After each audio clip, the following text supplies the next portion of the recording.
Welcome to this session on Gaussian elimination. In this session, we shall implement using a C++ program the Gaussian elimination technique that we had discussed in the last session. We will remember that we had seen a system of linear algebraic equations in n variables can be represented by three matrices. The coefficient matrix would be an n by n matrix.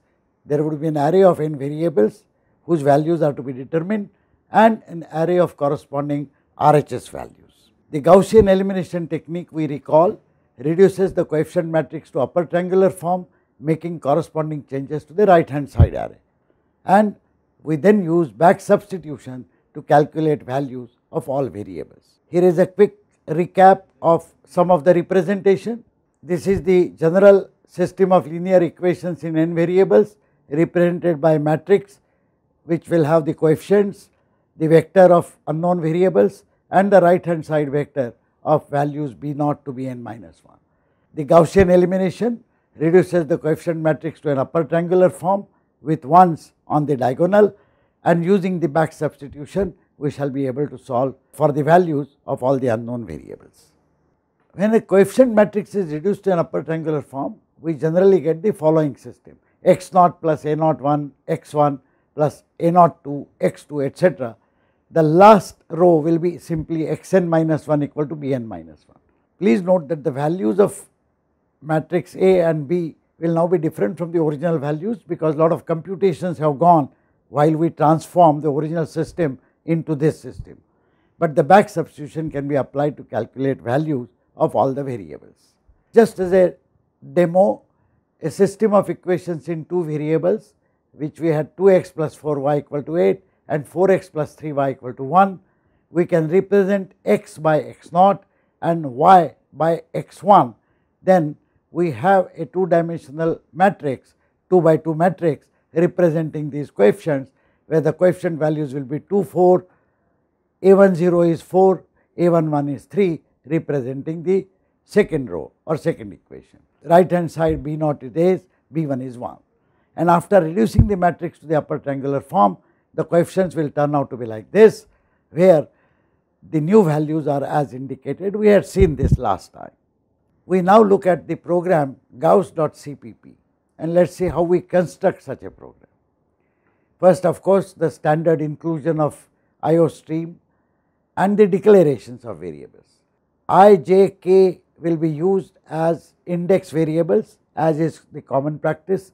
N represents the number of unknown variables or represents the system of equations as being of n linear equations. Matrix A represent the coefficient matrix, we have declared it to be 100 by 100. Matrix B correspondingly the right hand side will have 100 elements, and of course x100 which will not contain anything, but eventually will contain the values which we would have calculated for the unknown variables, which can be up to 100. Of course, we assume that the value of n is less than 100. We use additional variables, divisor, factor, sum, the meaning of which will become clear as we proceed. First, we read the input, we get the value of n, we read the matrix A. For simplicity, I have avoided including statements which will validate the input, but the program which will upload on the site will have all those things. Then I will read the matrix B. This completes the input statement. Note again that our standard do loop, for loop that we use will have I equal to 0, I less than n, I plus plus kind of standard structure, because this varies from 0 to n minus 1, and that is exactly the index value for which we need to read the values of the matrix B, or here Aij, which will have two nested loops, one varying I from 0 to n minus 1, the other varying j from 0 to n minus 1. So, for every value of I, j will be varied from 0 to n minus 1. Notice that the input will have to be given in the row order, that is 0th row all values will be input first, then I will become 1, then the row number 1 all values of other columns will be given, etc. etc. We now come to the Gauss elimination proper. Please note that our objective is to get 1 on the diagonal. We start with the first row, I equal to 0. Now here the mat AII element need not be 1 originally, but whatever is that element, if we divide the entire row by that element, obviously on the diagonal we will get 1. So we just look at this value, capture it as a divisor variable value and assign 1.0 directly to this. There is no need to divide obviously, because the divisor is same as the value. But now we divide all values in the row by that divisor. Observe that we are doing a transformation to recalculate all coefficients in that row for j equal to I plus 1 to n minus 1, because it is the ith row that we are talking about. So we recalculate I comma jth element of mat A by dividing that element by divisor. We also divide the corresponding right hand side element. So mat Bi is also divided by divisor.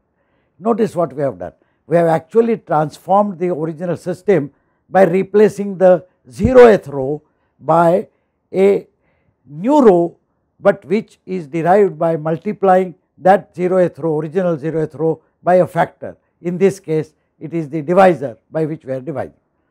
Now if we redo the same thing again and again for I equal to 1, I equal to 2 and I equal to n minus 1, we would have got all of these corrected. Let us look at the subsequent sequence. We have subsequent rows, and in the subsequent rows below this diagonal we need to get all zeros. We now apply the second transformation, namely we subtract the appropriate portion of the ith equation from the next row. So for if I plus 1 is less than n, then for k equal to I plus 1 to k less than n, that is k to n minus 1, we now calculate a factor which is nothing but mat A ki.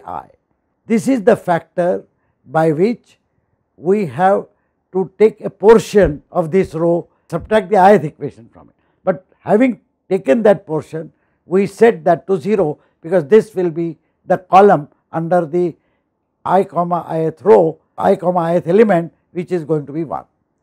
So for j equal to I plus 1 up to n minus 1, we recalculate k comma jth element by subtracting from it a factor times mat ai comma j. Observe, ai comma j is the original row we are looking at, and a factor of that is subtracted from the kth row, and we do this for all values of k from I plus 1 to n minus 1. We do not forget to appropriately modify the kth element of matrix B as well. This simple nested iteration will complete the process of handling one particular portion of the transformation. Now we back substitute starting with the last variable. So we know that xn minus 1 is simply the Bn minus 1th element, and once having got that, for n minus 2 to 0, please note that we are going backwards. N minus 1th value we already got. Now we got to get n minus 2, n minus 3, etc. up to the 0th value. So this is, for once we are using a for loop which moves from a higher value to a lower value, going backwards all the way up to 0. What we do, essentially we sum up the ith row using values of x which we already determined. So we start with sum equal to 0, and for I plus 1 up to n minus 1, we calculate mat aij into xj into the cumulative sum. Notice that all these xj's have already been determined previously, because j starts only with I plus 1 onwards. Having done this, I simply calculate ith element of x as mat bi minus sum, and when I do that for all values of I would have actually solved the system. It is a very simple, elegant and neat looking solution. Some of you might have difficulty in understanding this in the first instance, but please read this program and also try to execute this program. We need to output the results. So these are standard output statements. First you output the matrix, which is the upper triangular matrix, and then you output the values of x. Here are sample input and output results for your benefit. We have run this program with n equal to 4, the matrix A having these values, and matrix B having these values. You can simply input these values one after another, starting with 4, then this row, and so on. When you do that, when the program is executed, you will actually get these results. First, the matrix A will be printed, which is reduced to upper triangular form. It will be printed something like this, and then values of the variables of x will be printed as 1, 2, 3, 4. In summary then, in this session we wrote a C++ program to implement the Gaussian elimination method for solving simultaneous equations. We saw sample input for a system of 4 equations and the results. Please note that this program is also available on the site as gauss.cpp. Feel free to download it, load it into your code blocks or any other environment in which you are executing these programs, and try it out for these input as well as other input values.